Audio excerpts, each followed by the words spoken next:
It's just like, well, yeah, I used to be there, but let's forget about that. This is so much nicer.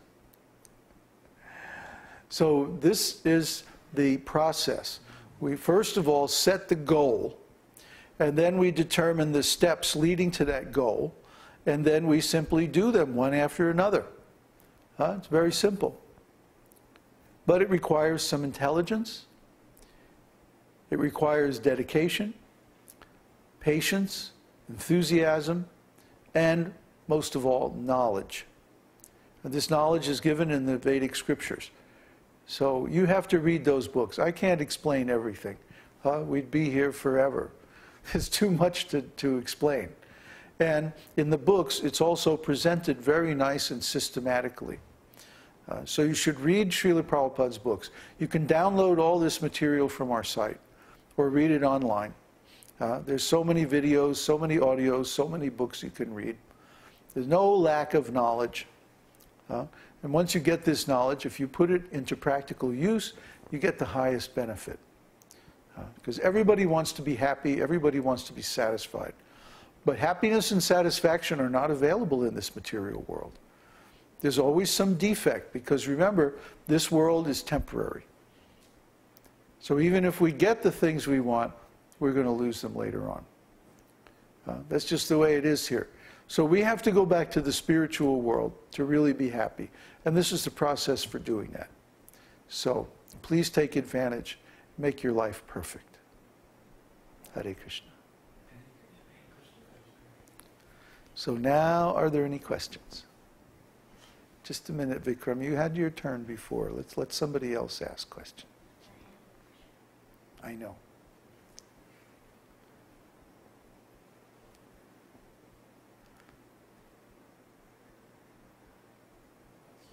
No questions. Okay, Vikram, go for it.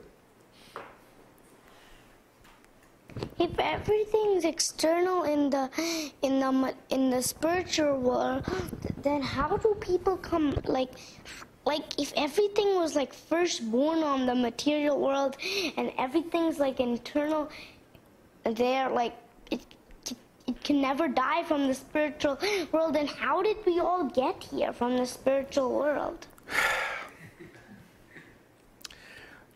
That's not a very good question. Because the problem is not how we got here. The problem is, how do we get out of here? See? If you're drowning in the ocean, let's say you fall in the ocean and you're drowning, and somebody comes along on a boat, and they start going, "Oh, how did you get in there?" What are you going to say?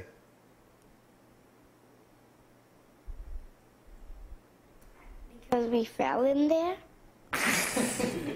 You're far too reasonable. You're such a young boy. No, you're going to say, "Get me out of here! Help! Save me!"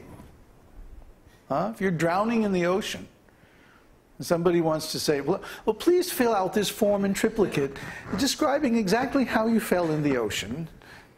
Here's a pen. You're going to say, no, just save me, help. Isn't it? Okay.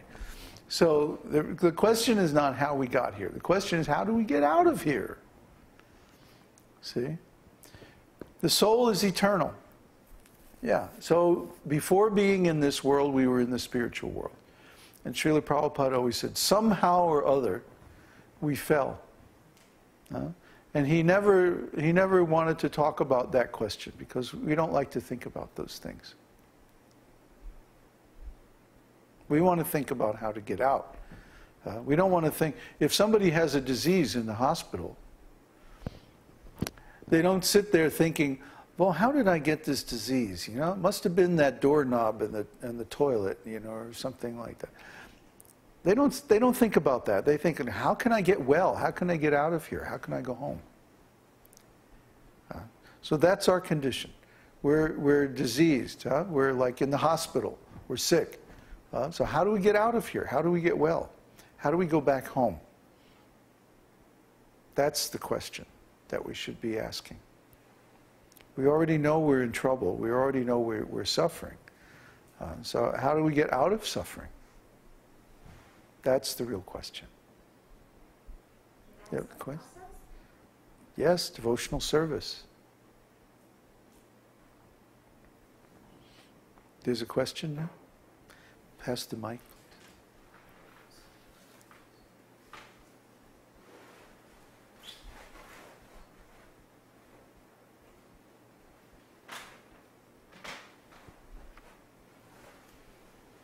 There's a question from Luciano.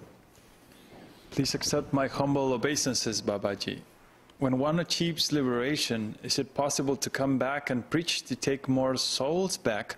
Would this be compassion or a symptom of attachment? Well, if you're attached, you're not going to get liberation. Liberation is only for those who are detached from the material world. So no, Krishna says in Bhagavad Gita, once they go to the spiritual world, they never come back. You know, like I said, if you were from a bad neighborhood and somehow you struck it rich and you got a nice place somewhere else, you know, you're not going to go back to the old neighborhood and like hang out with the boys, you know. You're going to be in your new, you know, at the country club. So once we get out of this material world and we go to the spiritual world, it's like, who would want to come back here? The spiritual world is so much nicer than this material world. But occasionally, Krishna will send one of his eternal companions to this material world just for that purpose. But the initiative comes from Krishna. You see, if Krishna wants us to come and serve by preaching in this material world, then okay, we can do that. But normally, the liberated souls don't want to come to this material world. They want to forget all about this material world. They don't ever want to come back. It's only those who have extreme compassion, like Srila Prabhupada. Srila Prabhupada is an ever-liberated soul. And he was specifically empowered by Lord Nityananda to spread this devotional service all over the world. So Krishna sent him.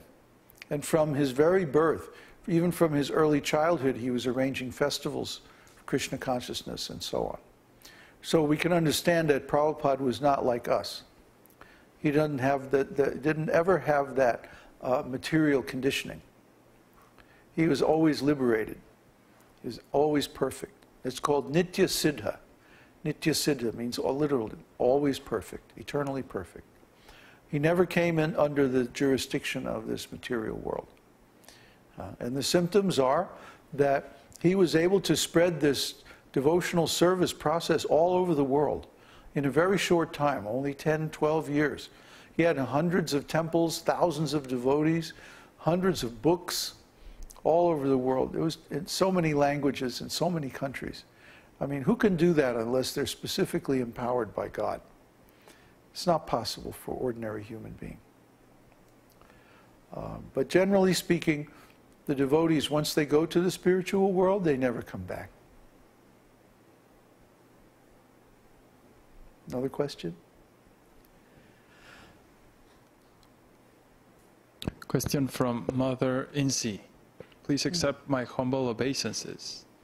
Before Krishna We miss you, Mother Insi. We wish you were here. Okay, go ahead. Before Krishna was born 5,000 years ago, by whom God knowledge brought to the earth planet? Oh, well, Krishna is just one in a long series of incarnations. And back for example, in the Satya Yuga, Krishna appeared as the Narayan Rishis.